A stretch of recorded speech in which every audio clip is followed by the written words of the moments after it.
Baik, di sini saya akan menjelaskan penyelesaian soal menggunakan 4 metode. Metode yang pertama aturan Riemann, yang kedua metode Euler, yang ketiga Runge-Kutta, dan yang keempat adalah regresi. Yang pertama saya akan menjelaskan aturan Riemann, yaitu di mana diberi fungsi fx-nya adalah 2x dikuadratkan tambah dengan 2, nilai e-nya adalah 10, batas bawah adalah 0, batas atas adalah 1, hanya bernilai 0,1. Di sini saya menyelesaikannya dengan menggunakan pendekatan aturan Riemann-Curie, yaitu nilai x-nya mulai dari 0, 0,1, 0,2, dan seterusnya sampai dengan 0,9. Untuk fx-nya, kita substitusikan nilai x ke dalam fungsi fx. Itu dengan cara, yang pertama 2 dikali dengan x yang ini merupakan 0, yaitu dia di D10.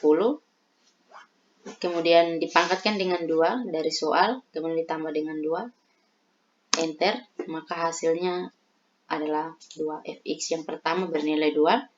Setelah dapat fx yang pertama, tinggal kita drag ke samping kanan. Kemudian untuk sigma dari fx, yaitu kita mencari dengan menggunakan rumus sama dengan sum, kemudian kita blok nilai semua dari fx tersebut. Setelah blok, enter, maka akan dapat hasil sigma fx-nya yaitu 25 di koma dengan 7. Nah, untuk mencari nilai luasnya, itu dengan cara H di sini berada di D8, kemudian dikali dengan N11 merupakan sigma fx-nya, bernilai 25,7.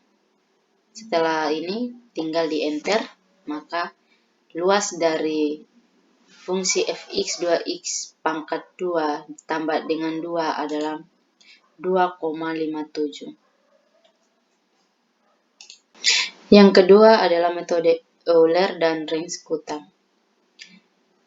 Disuruh untuk menghitung nilai y saat x sama dengan 1 atau y1 dengan diberikan nilai hanya adalah 0,5.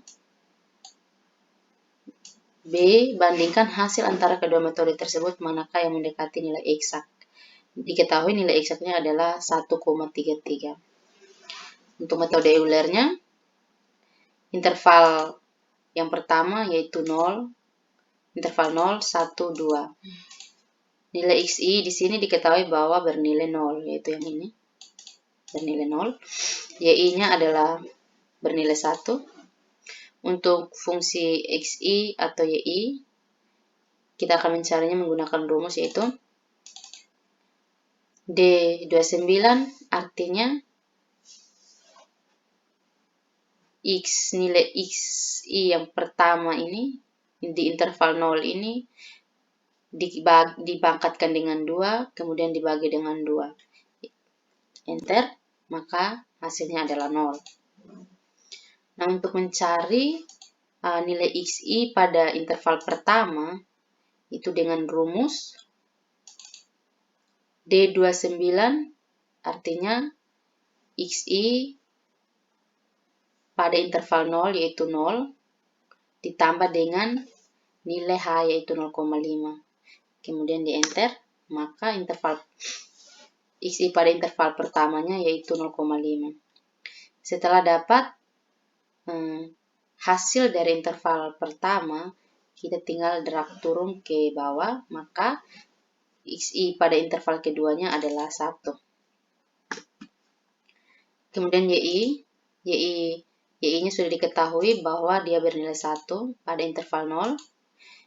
Pada interval 1, kita mencarinya menggunakan rumus E29, artinya xi yang pertama ditambah dengan D24, yaitu merupakan nilai h-nya, yaitu 0,5, baru kita kalikan lagi dengan nilai fxi-nya, xi yi-nya, yaitu bernilai 0.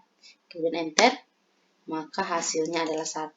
Setelah dapat hasil dari interval pertama YI-nya tinggal kita drag turun ke bawah. Maka hasilnya adalah 1,0625. Untuk Fxi YI-nya, karena ini kita mencarinya menggunakan rumus, tinggal kita drag turun ke bawah, yaitu hasilnya adalah 0,5.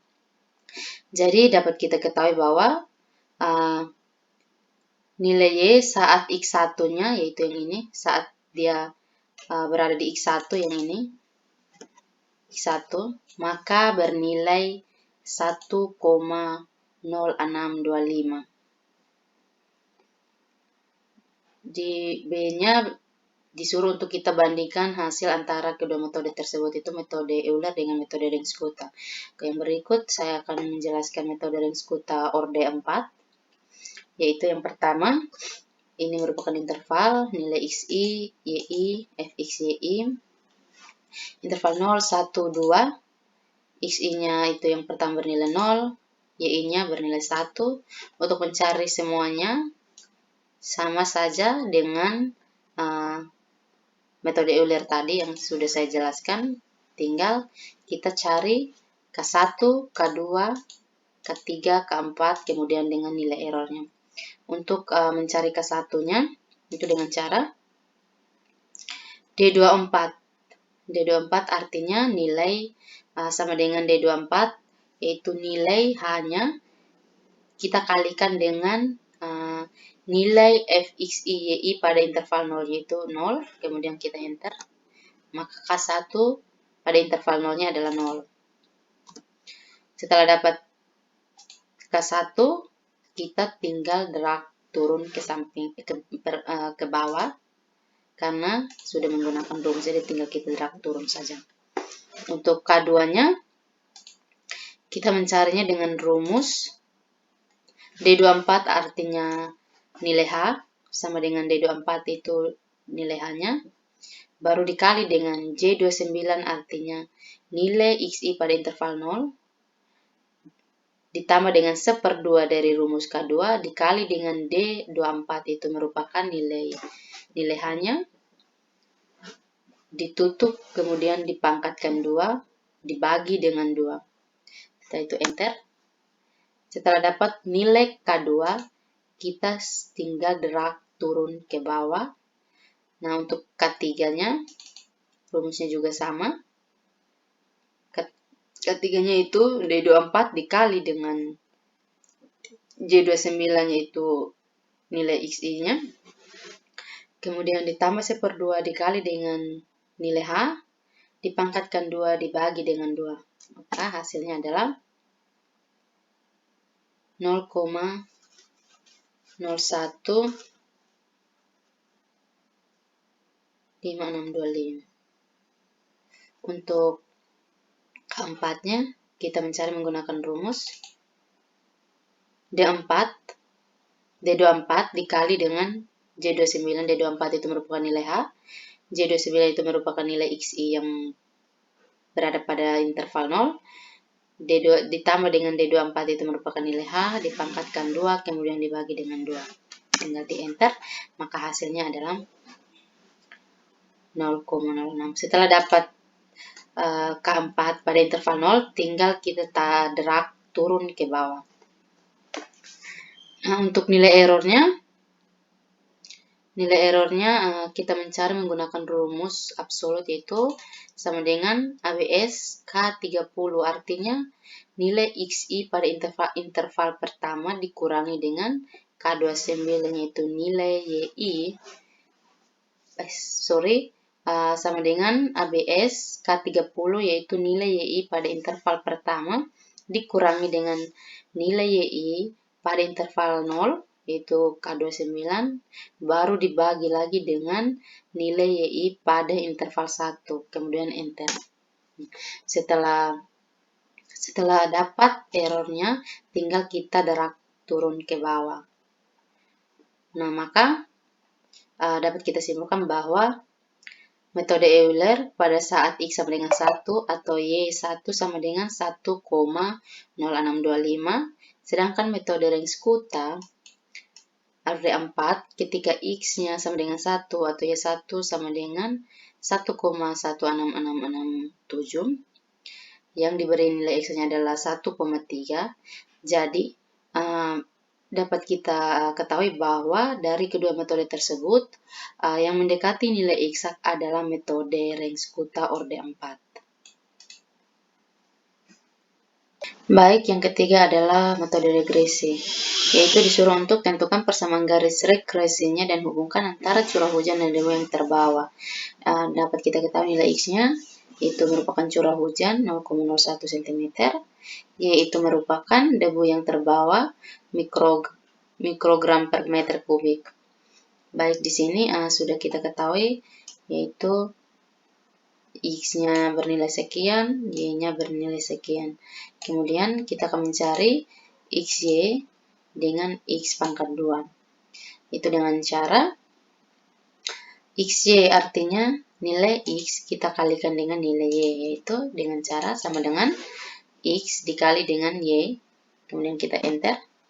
Setelah dapat nilai X, Y pertama, tinggal kita drag turun ke bawah. Begitupun demikian, untuk X kuadratnya, kita cari menggunakan rumus sama dengan nilai X dipangkatkan dengan 2. Kemudian kita enter, maka akan dapat hasil, lalu tinggal drag turun ke samping. Ke bawah. Nah, untuk jumlahnya, sigma X, sigma Y, sigma XY dengan X kuadratnya, kita cari menggunakan rumus. Untuk sigma X atau jumlah X-nya yaitu sama dengan sum, kemudian kita blok semua nilai data X. Setelah blok, kita enter, maka akan dapat hasil 45 untuk jumlah nilai X-nya. Untuk jumlah Y-nya juga sama, sum, sama dengan sum, kita blok semua nilai pada data Y, kemudian enter, maka akan dapat nilai 1094. Untuk sigma XY-nya juga sama dengan sum, blok semua data XY, kemudian enter, dapat hasil. Untuk X kuadrat juga sama dengan sum, kemudian blok semua data yang ada pada X kuadrat, enter, maka hasilnya 44,26. Nah, setelah menentukan XY dengan X kuadrat, kita akan mencari nilai N, yaitu banyaknya data, dengan nilai B dan nilai A. Nilai N-nya kita cari menggunakan rumus. Itu sama dengan count. Kemudian kita blok data X, itu kita blok, maka nilai N-nya adalah 9. Untuk nilai A-nya, nilai B-nya itu kita cari menggunakan rumus C57 sama dengan C57 dikali dengan E55, yaitu C57 artinya nilai N dikali dengan E55. E55 itu sigma XY, tutup kurung, kemudian dikurangi C55. C55 itu merupakan nilai sigma X dikali dengan D55, yaitu sigma Y, dibagi dengan C57, yaitu nilai N, dikali dengan F55, yaitu merupakan sigma dari X pangkat 2, kemudian dikurangi dengan C55, yaitu nilai dari jumlah data X atau sigma X, kemudian dipangkatkan dengan 2. Lalu enter, maka akan dapat nilai B-nya adalah min 6, sekian. Nah, untuk nilai A-nya, kita cari menggunakan rumus, yaitu D55 artinya nilai sigma Y dikali dengan F55 itu sigma X kuadrat dikurangi dengan C55 yaitu nilai sigma X dikali dengan E55 yaitu sigma dari XY, kemudian dibagi dengan C57 yaitu merupakan nilai N, dikali dengan F55 yaitu nilai dari X kuadrat, sigma X kuadratnya, dikurangi dengan C55 itu sigma X-nya, kemudian dipangkatkan 2. Enter, maka hasilnya adalah 153, sekian-sekian. Nah, yang ini bagian A-nya selesai, kita sudah menentukan garis regresinya antara curah hujan dan debu yang terbawa. Ya, B-nya disuruh untuk dugalah banyaknya debu yang terbawa hujan bila curah hujan X-nya adalah 4,8 satuan. Nah, untuk kita mencari dugaan atau perbandingannya itu dengan rumusnya itu Y sama dengan A tambah dengan BX. Nah, untuk nilai X-nya sudah ketahui bahwa nilai X-nya adalah 4,8. Untuk mencari Y-nya yaitu A ditambah dengan, jadi Y-nya adalah nilai C59 artinya nilai A, seperti rumus yang tertera di sini, ditambah dengan B. B-nya itu bernilai min 6, sekian-sekian. Kemudian kita kalikan dengan nilai X. Nilai X-nya adalah 4,8. Lalu kita enter. Jadi dapat kita simpulkan bahwa perbandingan atau dugaan banyaknya debu yang terbawa hujan bila curah hujannya adalah X-nya adalah 4,8 satuan, itu dia bernilai 122,82 dan berikut sampai berikut. Sekian penjelasan singkat dari saya, semoga bermanfaat.